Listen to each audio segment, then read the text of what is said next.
Vous êtes à l'écoute de Radio J et comme promis, c'est l'heure de la chronique du procès du 13 novembre 2015. Et oui, nous le suivons tous les jours en compagnie de Michel Zerbib.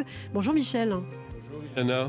Et on continue donc à parler des témoignages des survivants. Tout est à la fois extraordinaire et terrible dans cette affaire. Et les témoignages, Michel, donc continuent d'impressionner et d'émouvoir la cour. Oui, ce n'est pas la chronique, Ilana, la plus joyeuse, mais les histoires parfois se terminent bien. Je vous avais promis d'ailleurs hier dans notre précédente chronique de raconter le rôle qu'a joué Tom, un jeune homme tatoué, la coupe de cheveux étrange. À la 6e chanson des Eagles of Death Metal, il entend une détonation. Il croit que c'est rock'n'roll, décidément, mais en se retournant, il aperçoit le trou dans le ventre d'un spectateur. Il rampe, comme d'autres, en essayant de ne pas perdre de vue son ami Arthur. J'ai vu les corps dans la fosse, j'ai senti le sang et les selles. Je suis à côté d'un Espagnol qui crie et pleure son ami mort. Je lui demande de se taire. Le terroriste nous voit et s'avance vers nous. C'est fini pour nous, je pense. Le terroriste arrive en effet et les braque. Il lâche une rafale. L'homme est mort. Mais pas Tom, qui faisait semblant de l'être. Tom qui rouvre les yeux et voit Arthur en train d'être piétiné par le mouvement de foule. Il court vers lui, mais une main le retient par le pied. Mais je fais, dit-il, un calcul froid. Ce n'est pas lui que je vais récupérer et sauver. Il prend son ami sonné, va tenter de sortir à la faveur d'une accalmie. Il décide aussi de sauver une jeune fille. Il la prend dans ses bras avec Arthur qui s'agrippe. 2 Anglais devant lui. Il lève aussi l'homme très lourd qu'il déposera un peu plus tard dans la rue, dans un immeuble. Tom vient de sauver en effet plusieurs personnes. Mais l'après-attentat va être assez compliqué quand même pour Tom. Oui, ça n'empêchera pas ce héros tourmenté de tomber dans l'alcool, la drogue et les médicaments, la peur de la foule, l'impossibilité de sortir de chez lui. Des heures devant sa porte, il sombre. À la personne que je n'ai pas sauvée, je dis pardon à ses parents. Je fais ce cauchemar tous les soirs où je le vois, comprenant que je ne vais pas le sauver dans son regard. J'espère que j'arriverai un jour à me pardonner. Alors lui, qui avait toujours essayé de défendre les gens, s'est dit dégoûté de lui-même. Et après 2 tentatives de suicide, il a pu renaître grâce à sa famille qui lui redonne le goût à la vie et à l'amour.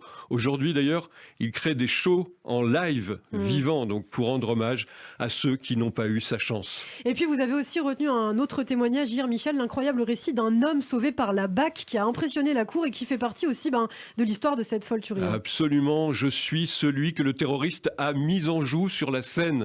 Guillaume, c'est donc l'un des rares survivants du Bataclan, qui a parlé directement avec l'un des 3 tueurs de Daesh. C'est Sami Amimour, le terroriste qui a braqué sa Kalachnikov sur le jeune homme. Les premières rafales ont déjà fait un massacre dans la fosse et profitant d'une courte accalmie, une dizaine de minutes après le début du carnage, le fameux commissaire dont on a parlé de la BAC, accompagné d'un autre policier, entre dans la salle, mais ils n'ont pas de grandes et grosses armes. Et donc là, ça va être un face-à-face assez terrible. Absolument, Guillaume raconte. Lorsque les tirs ont cessé, j'ai entendu 2 terroristes monter au balcon expliquer pourquoi ils attaquaient.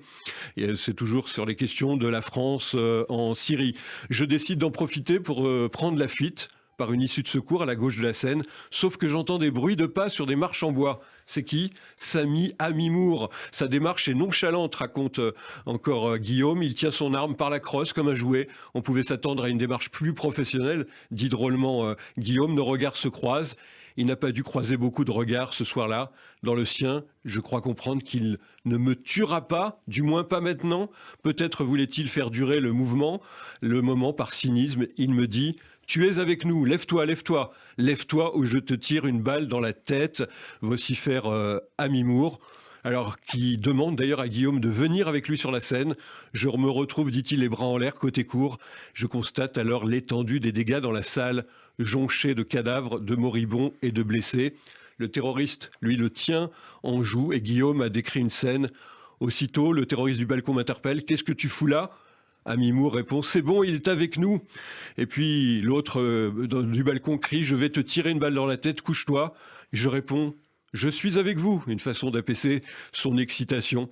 C'est alors, et c'est là le moment important, que Guillaume aperçoit de l'autre côté de la fosse, côté entrée, 2 ombres qu'il sent bienveillantes. Ce sont les 2 policiers de la BAC, les 2 policiers qui tirent sur les terroristes qui le mettaient en joue. Je profite de cette fenêtre pour sauter de côté et sortir de la salle, expliquera Guillaume qui entend une explosion. C'est Amimour qui a déclenché son gilet piégé. Heureusement, il n'est pas touché. Une semaine après, donc ce 13 novembre, il dira « J'ai eu la chance d'être contacté par ce commissaire. Il m'a sauvé avant et après l'attentat. Merci beaucoup Michel Zerbib donc, pour ces témoignages. On vous retrouve demain matin sur Radio J.